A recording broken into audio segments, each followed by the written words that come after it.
એક લેડી છે એ દરિયાની અંદર તમને ખબર છે સ્કીપ કરવાનું હોય છે લીધું હોય ને મોજા ઉપરથી એમ તમારે પસાર થઈ નીકળવાનું છે એ આખી ગેમ છે હવે સાંભળજો એ 16 વર્ષની ઉંમર છે હેમિલ્ટનની એ દરિયાની અંદર સર્ફિંગ કરવા માટે નીકળે છે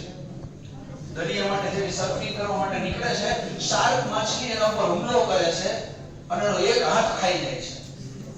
બરાબર એનો એક હાથ આખો ઉખેડી નાખે છે એ ગમે તે મહા મુસીબતે બચી અને ત્યાંથી બહાર નીકળી જાય છે બચી જાય છે એક હાથે સ્વિમિંગ કરીને બહાર નીકળી જાય છે પણ એને સર્ફિંગ નો જબરજસ્ત શોખ હવે જેનો એક હાથ જ વયો ગયો હોય એ વ્યક્તિ દરિયાના મોજામાં બેલેન્સ ન રાખી શકે દરિયાની અંદર સર્ફિંગ કરવાનું છે એ પણ ભરતી ચાલુ હોય ત્યારે હાઈ ટાઇડ પોઝિશનમાં સર્ફિંગ થાય ઉછળતા મોજામાં બોટની અંદર સર્ફિંગ થઈ શકે નહીં હવે સાંભળજો આ હેમિલ્ટન એક્ઝેક્ટ એનો હાથ કપાઈ જાય છે એના 42 દિવસ પછી સર્ફિંગ માટે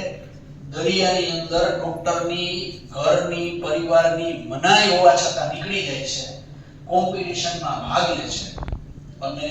વર્લ્ડ લેવલની કોમ્પિટિશનમાં એનો 7મો નંબર આવે છે 7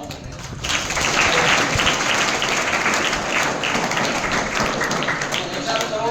કે આપણે 10 માર્ક ઓછા આવે 12 માર્ક ઓછા આવે આમ થયું તેમ થયું હવે શું થશે નિરાશ થઈ જાય છે અને આપણી સામે લોટ ઓફ એક્ઝામ્પલો છે કે એક હાથવાળા વ્યક્તિ પણ સર્ફિંગ કરી શકે છે